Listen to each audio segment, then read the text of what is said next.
નમસ્તે વિદ્યાર્થી મિત્રો, આજે આપણે વિજ્ઞાનની અંદર ચેપ્ટર નંબર 10 સજીવોમાં શ્વસન અને એમાં આપણે પ્રસ્તાવના પહેલા જોઈશું. ભાઈ જે પ્રત્યેક પદાર્થ હોય બરાબર, એટલે કે દરેક પદાર્થ એના બંધારણમાં પાયાનો એક પરમાણુ છે. તેવી જ રીતે સજીવ શરીરના બંધારણમાં પાયાનો એકમ કોષ છે, એ તમે બધા જાણો છો. અને દરેક સજીવ છે એ કોષનો બનેલો હોય છે. અને આ સજીવો છે એને પોતાનું અસ્તિત્વ ટકાવી રાખવા માટે વિવિધ દેહધાર્મિક ક્રિયાઓ જેવી કે જૈવિક ક્રિયાઓ જેવી કે શ્વસન, પછી પરિવહન એટલે કે રુધિરનું પરિવહન, પછી પાચન, પ્રજનન, ઉત્સર્જન, હલનચલન વગેરે જેવી જૈવિક ક્રિયાઓ છે એ કરવી પડે છે. અને સજીવ છે એ કોષનો બનેલો છે, એટલા માટે આ બધી ક્રિયાઓ છે એ કોષને કરવા માટે શક્તિની જરૂર પડે. અને આ શક્તિ તે પોષક દ્રવ્યોમાંથી મેળવે છે. એટલા માટે સજીવો છે એ ખોરાક લઈ અને પોષણ મેળવે છે. હવે સજીવો જે છે એની અંદર પોષક દ્રવ્યો જે આવેલા છે એમાં પોષક દ્રવ્યોમાંથી શક્તિ મેળવવાની એટલે કે ઉર્જા મેળવવાની ક્રિયા છે એ આ કોષો દ્વારા થાય છે, જેને કોષીય શ્વસન કહેવાય. અને જે શક્તિ ઉત્પન્ન થાય છે એનો ઉપયોગ વિવિધ સજીવો દેહધાર્મિક ક્રિયાઓ કરવા માટે કરે છે. અને આ શ્વસનની ક્રિયા છે એ કોષની અંદર વિવિધ અંગિકાઓ આવેલી છે, જેવી કે રિબોઝોમ છે, લાઇસોઝોમ છે, કણસૂત્ર છે, બરાબર. પછી તારાકેન્દ્ર છે, વનસ્પતિ હોય તો એમાં હરિત કણ આવેલા હોય, બરાબર. તો વિવિધ અંગિકાઓ જે આવેલી છે એ પૈકી કણસૂત્ર નામની જે અંગિકા છે એમાં કોષીય શ્વસનની ક્રિયા થાય છે. હવે આ જે શ્વસનની વાત કરીએ છીએ એટલે કે સજીવોમાં શ્વસન આપણે શીખવાનું છે, તો કે એ રીતે શ્વસન જે છે એ સજીવોને જૈવિક ક્રિયાઓ કરવા માટે ખૂબ જ જરૂરી છે. એ ક્રિયા ન થાય તો સજીવો છે એનું અસ્તિત્વ રહેતું નથી. હવે આપણે જોઈએ કે ભાઈ આપણે શ્વસન શા માટે કરીએ છીએ. જટિલ દેહધારી સજીવો છે, બરાબર, એ શ્વસન દરમિયાન શ્વાસ અને ઉચ્છ્વાસ આ બે ક્રિયા જોવા મળે જટિલ દેહધારી સજીવોમાં, બરાબર. અને શ્વાસ અને ઉચ્છ્વાસની ક્રિયા દરમિયાન એટલે કે શ્વાસ દરમિયાન એ O2 યુક્ત હવા શરીરની અંદર લે છે અને CO2 યુક્ત હવાને ઉચ્છ્વાસ દરમિયાન બહાર કાઢે છે. અને આ ક્રિયા છે એકાંતરે થયા કરે છે. અને સંયુક્ત રીતે આ ક્રિયાને શું કહેવાય તો કે શ્વાસોચ્છ્વાસ કહેવાય, શ્વાસ વત્તા ઉચ્છ્વાસ. કોષો છે એની રચના જટિલ છે, એ વિવિધ કાર્યો કરે છે, જેવા કે કેટલાક કોષો છે રુધિરનું પરિવહન સાથે સંકળાયેલા છે, કેટલાક કોષો પાચનનું કામ કરે છે, કેટલાક કોષો છે એ નકામો કચરો બહાર કાઢે છે, કેટલાક કોષો શરીરમાં ઉપયોગી હોય એવા રસાયણો બનાવે છે, કેટલાક રોગ પ્રતિકારક શક્તિ સામે રક્ષણ આપે છે. આ વિવિધ કાર્યો કરે છે. અને આપણે જે શ્વસનમાં ઓક્સિજન લઈએ છીએ એ દરેક કોષો સુધી શ્વસનની ક્રિયા દરમિયાન પહોંચે છે.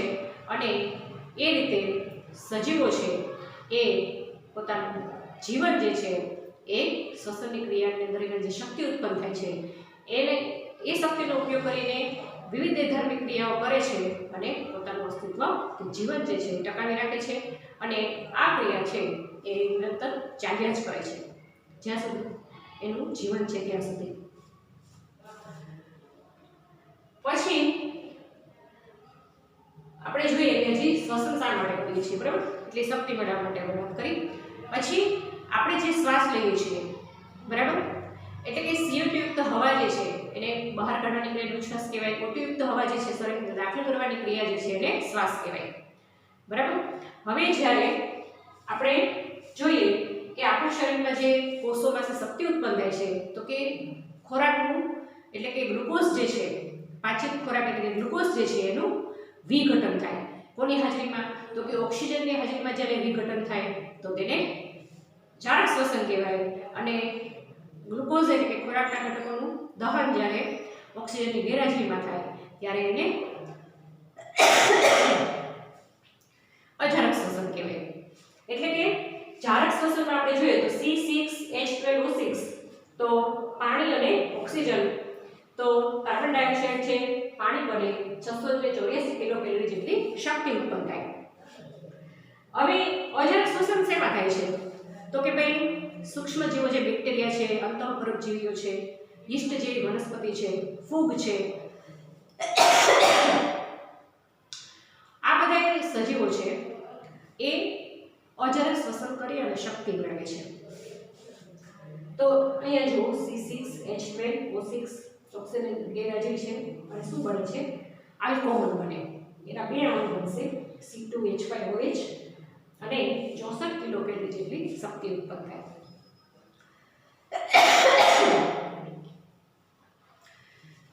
એ જ રીતે આપણે જોઈએ કે ભાઈ એટલે કે આ બધા જીવો જે છે સૂક્ષ્મ જીવો કે જે અજારક જીવી કહેવાય, ઓક્સિજનની ગેરહાજરીમાં શ્વસન કરે એટલે અજારક જીવી કહેવાય અને અજારક શ્વસન કરી અને શક્તિ મેળવે છે.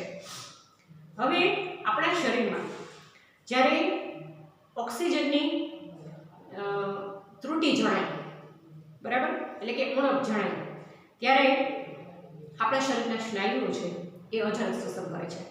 જેમ કે આપણે કોઈ વજન ઉચકીએ, પછી આપણે ભારે કસરત કરતા હોઈએ, ઝડપથી દોડતા હોઈએ કે ઝડપથી ચાલતા હોઈએ, બરાબર, તો ત્યારે આપણે વધારે શક્તિની જરૂર પડે છે અને એટલા માટે આપણે વધુ ઓક્સિજન જોશે. તો વધુ શક્તિની જરૂરિયાત માટે ઓક્સિજનની માત્રા જે છે એનો જથ્થો જે છે એ આપણે પૂરતા પ્રમાણમાં ન મળે ત્યારે આપણા શરીરના સ્નાયુઓ છે એમાં અજારક શ્વસન થાય છે. હવે એમાં એમ કીધું છે કે જ્યારે આપણે અજારક શ્વસન કરીએ છીએ ત્યારે શું થાય તો કે આપણા શરીરના સ્નાયુઓ છે ખેંચાઈ જાય છે એમ કહે છે. હવે આપણે જ્યારે આપણા શરીરમાં સ્નાયુ કોષો છે એ જ્યારે અજારક શ્વસન કરે છે, બરાબર, ત્યારે સ્નાયુ ખેંચાઈ જાય છે. તો ગ્લુકોઝ જે છે ત્યારે ગ્લુકોઝ છે એનું ગ્લુકોઝ છે એ ગ્લુકોઝના અણુનું અપૂર્ણ વિઘટન થાય અને લેક્ટિક એસિડ બને, બરાબર, અને 54 કિલોકેલરી જેટલી શક્તિ ઉત્પન્ન થાય. આ લેક્ટિક એસિડ જે છે એ સ્નાયુમાં ભરાય, બરાબર, એને લીધે સ્નાયુઓ ખેંચાણ અનુભવે. હવે જ્યારે ગરમ પાણીથી કે તેલનું માલિશ કરવામાં આવે, ગરમ પાણીથી સ્નાન કરવામાં આવે કે તેલનું માલિશ કરવામાં આવે તો રુધિરનું પરિભ્રમણ વધે, બરાબર, એને લીધે ઓક્સિજન છે વધુને વધુ સ્નાયુ કોષો સુધી પહોંચે અને ઓક્સિજનની આ વધુ માત્રા છે એને લીધે લેક્ટિક એસિડ છે રૂપાંતર સંપૂર્ણપણે શેમાં થઈ જાય, CO2 અને પાણીમાં થઈ જાય છે અને આપણે સ્નાયુના જે ખેંચાણ જે છે એમાં રાહત મળે છે, બરાબર. પછી છે શ્વાસોચ્છ્વાસ. હવે શ્વસનની પ્રવૃત્તિ દ્વારા આપણે જાણીએ છીએ કે આપણે જો આ નાક બંધ કરી દઈએ, બરાબર, તો એટલે કે નાક બંધ રાખીને એટલે કે લાંબા સમય સુધી આપણે શ્વાસોચ્છ્વાસ વગર રહી શકતા નથી, બરાબર. એટલે કે આપણે CO2યુક્ત હવા જે છે શ્વાસ દરમિયાન અંદર લઈએ છીએ અને O2યુક્ત હવા શ્વાસ દરમિયાન અંદર લઈએ છીએ. CO2યુક્ત હવા જે છે એ ઉચ્છ્વાસમાં બહાર કાઢીએ છીએ, તેને ઉચ્છ્વાસ કહેવાય. હવે શ્વાસ અને ઉચ્છ્વાસની ક્રિયા એકાંતરે થયા કરતી હોય છે, બરાબર, અને આમ શ્વસન એટલે શ્વાસ અને ઉચ્છ્વાસ. હવે શ્વસન દર એટલે શું તો ભાઈ કોઈ પણ વ્યક્તિ જે છે એણે 1 મિનિટમાં કરેલા શ્વાસોચ્છ્વાસની સંખ્યાને શ્વસન દર કહેવાય. કેટલા શ્વાસ અને કેટલા ઉચ્છ્વાસ બે આવી જાય, બરાબર, શ્વાસોચ્છ્વાસમાં. હવે શ્વાસોચ્છ્વાસનો દર જે છે એ સતત રહે છે કે શરીરની જે O2ની જરૂરિયાત છે એટલે કે ઓક્સિજનની જરૂરિયાત પ્રમાણે બદલાયા કરે છે? જેમ કે આપણે ભારે કસરત કરતા હોઈએ, ઝડપથી દોડતા હોઈએ, ચાલતા હોઈએ, બરાબર, ત્યારે શું થાય? આપણે વધારે ઝડપથી શ્વાસ લેતા હોઈએ, જેને લીધે આપણે વધારે ઓક્સિજન જે છે એ લેતા હોઈએ છીએ, અને એ ઓક્સિજન છે ઝડપથી કોષો સુધી પહોંચે, અને કોષો જે છે એની અંદર જે ગ્લુકોઝ જે છે એટલે કે પાચિત ખોરાકનું દહન ઝડપી બને અને ઝડપથી વધુ શક્તિ ઉત્પન્ન થાય. અને એટલા માટે જ આપણને કોઈ શારીરિક પ્રવૃત્તિ વધારે પડતી કરીએ, શારીરિક શ્રમ કરીએ, ત્યારે આપણને ભૂખ લાગે છે, બરાબર.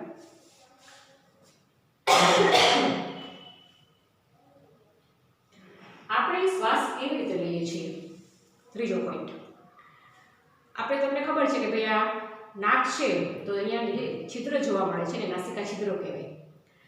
નાસિકા છિદ્રો છે શ્વસનમાં આપણે નાસિકા છિદ્રો દ્વારા હવાને અંદર દાખલ કરીએ છીએ કે હવા લઈએ છીએ, અને આ ઓટયુક્ત હવા છે નાસિકા છિદ્રોમાં થઈ અને સેવા જાય છે આ નાસિકા કોટરોમાં. નળી જેવી રચના જે જોવા મળે છે નાસિકા કોટરોમાં જાય, અને નાસિકા કોટરમાં થઈ, નાસિકા કોટર એટલે કે એની સાથે પછી શ્વાસનળી જોડાયેલી હોય, અને નાસિકા કોટરમાં થઈ આ હવા શ્વાસનળીમાં પસાર થાય, અને શ્વાસનળીમાંથી પસાર થઈને હવા ક્યાં પહોંચે છે? આપણા ફેફસામાં પહોંચે છે. ફેફસામાં હવા જાય છે. ફેફસા છે ક્યાં આવેલા છે? તો કે ઉરસ ગુહામાં આવેલા છે, અને ઉરસ ગુહા છે બંને બાજુ પાસળીઓ જે છે, છાતીનો પિંજરો આપણે જેને કહીએ એની વાત પાસળીઓ આવેલી છે, તો ઉરસ ગુહા છે બંને બાજુથી પાસળીઓથી ઘેરાયેલી હોય છે, રક્ષાયેલી હોય છે. અને ઉરસ ગુહા છે એના નીચેના ભાગમાં એક મોટો પાતળો પડદા જેવી રચના આવેલી હોય છે કે જેને ઉરોદર પટલ કહેવાય છે.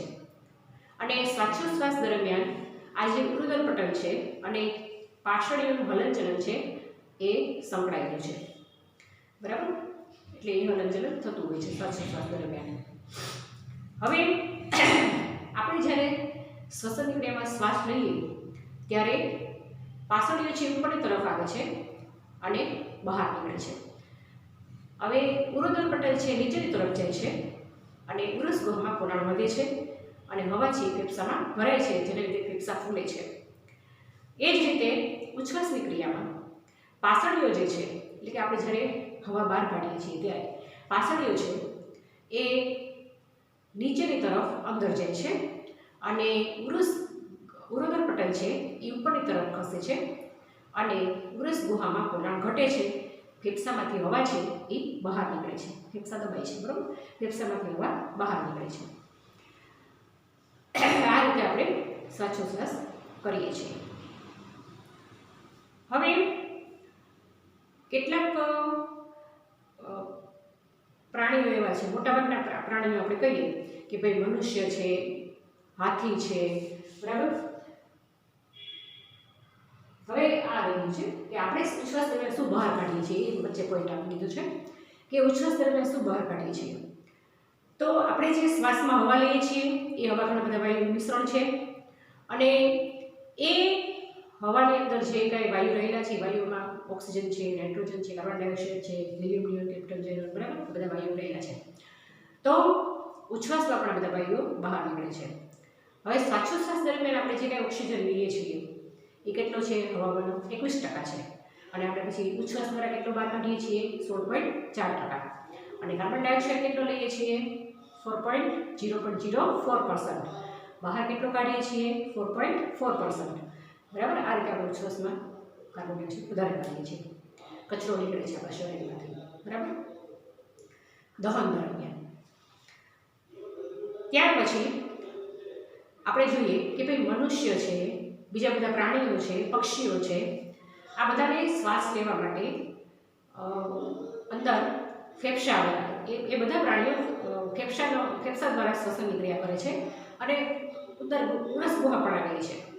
જ્યારે કેટલાક કીટક વર્ગના જીવજંતુઓ છે જે કરોડ વગરના કહેવાય, બરાબર, જેમ કે માખી છે, મચ્છર, તીતીઘોડો, ચાંચડ, બરાબર, પછી પતંગિયા છે, વંદો છે, કાનખજૂરો છે, તો આ બધા જે કીટક વર્ગમાં આવે છે તો એને ફેફસા હોતા નથી. તો એ લોકો જે છે એમાં વંદાનું ઉદાહરણ આપેલું છે તો કે વંદો નામનું જે કીટક છે એની શરીરની બંને બાજુ છિદ્ર આવેલા હોય છે જેને નાસિકા છિદ્રો કહેવાય અને શરીરની અંદર નલિકાનું ઝાડું આવેલું હોય છે જે પેશીઓ સાથે જોડાયેલું હોય છે. એટલે કે ઓક્સિજન જ્યારે નાસિકા છિદ્ર દ્વારા અંદર દાખલ થાય છે શરીરમાં અને આ જે નળિકાઓનું ઝાડું છે એમાંથી પસાર થઈ અને પેશી સુધી પહોંચે અને પેશી દ્વારા દરેક કોષ સુધી પહોંચે છે ઓક્સિજન. તેવી જ રીતે કાર્બન ડાયોક્સાઇડ છે એ કોષોમાંથી આ નલિકાઓનું ઝાડું છે એમાંથી પસાર થઈ અને નાસિકા છિદ્ર દ્વારા બહાર આવે છે. હવે અળસિયા જેવું એટલે કે ટૂંકમાં આ જે નાસિકા છિદ્રો છે કે નલિકાઓનું ઝાડું છે કીટક વર્ગમાં જોવા મળે છે, અન્ય વર્ગના કોઈ પ્રાણીઓમાં જોવા મળતું નથી.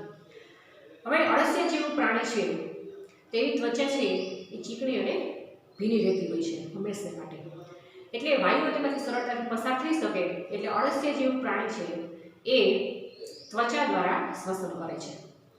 એવી જ રીતે દેડકો છે તો એની ત્વચા પણ ભીની અને ચીકણી રહેતી હોય છે તો એ ત્વચા દ્વારા પણ કરે છે અને ફેફસા દ્વારા પણ શ્વસન કરે છે. ત્યાર પછી જળચર પ્રાણીઓ છે તો ઉદાહરણ તરીકે માછલી, તો માછલી જે છે એને શું આવેલી હોય છે એના શરીર ઉપર, બરાબર, મોઢા આંખ પાસે છે એ ચૂઈ જે આવેલી છે એક બહાર નીકળેલી ત્વચા છે અને એ ચૂઈ દ્વારા પાણીમાં આવડેલું જે ઓક્સિજન છે એ શ્વસન કરવામાં મદદરૂપ થાય છે. એ જાનવરની મદદથી એટલે કે ચૂઈની મદદથી શ્વસન ક્રિયા કરે છે. ત્યાર પછી છે કે શું વનસ્પતિઓ શ્વસન કરે છે, બરાબર. વનસ્પતિ પણ બધા જ સજીવોની જેમ પોતાનું અસ્તિત્વ ટકાવી રાખવા માટે વિવિધ દેહધાર્મિક ક્રિયાઓ કરવા માટે વિવિધ દેહધાર્મિક ક્રિયાઓ કરે છે અને એ પણ શ્વસનની ક્રિયા કરે છે શક્તિ મેળવવા માટે. શ્વસન દરમિયાન એ પણ ઓટોનો ઉપયોગ કરે છે, ઉચ્છ્વાસના CO2 બહાર કાઢે છે અને એના વનસ્પતિના જે કોષ છે એમાં પણ સ્ટાર્ચ જે છે, બરાબર, એનું દહન પણ ઓક્સિજનની હાજરીમાં થઈ અને કાર્બન ડાયોક્સાઇડ અને શક્તિ ઉત્પન્ન થાય છે, બરાબર. અને એ શક્તિનો ઉપયોગ વિવિધ દેહધાર્મિક ક્રિયા કરવા માટે કરે છે. હવે શ્વસનની ક્રિયા માટે વનસ્પતિના દરેક અંગો છે સ્વતંત્ર રીતે કામ કરતા હોય છે, જેમ કે મૂળ, પ્રકાંડ, પર્ણ, પુષ્પ અને ફળ. આ દરેક અંગમાં છિદ્ર આવેલા છે અને જેને વાયુરંધ્ર કહેવાય છે. પર્ણમાં આવેલું આપણે પર્ણરંધ્ર કહીએ છીએ, બરાબર. પ્રકાંડ રંધ્ર કહીએ કે વાયુરંધ્ર કહી શકાય, મૂળરંધ્ર કહી શકાય કે વાયુરંધ્ર કહી શકાય મૂળમાં આવેલા હોય તો. આવી રીતે દરેક અંગમાં છિદ્ર આવેલા છે, બરાબર. અને એ દ્વારા આ છિદ્રો દ્વારા O2 અને CO2 ની આપ-લે થયા કરે છે.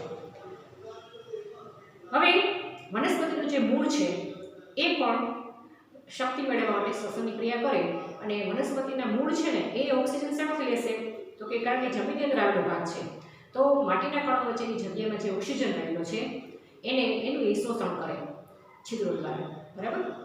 અને એ રીતે એ શ્વસનની ક્રિયા કરે છે. આમ દરેક સજીવો પોતાનું અસ્તિત્વ ટકાવી રાખવા માટે શ્વસનની ક્રિયા કરે છે.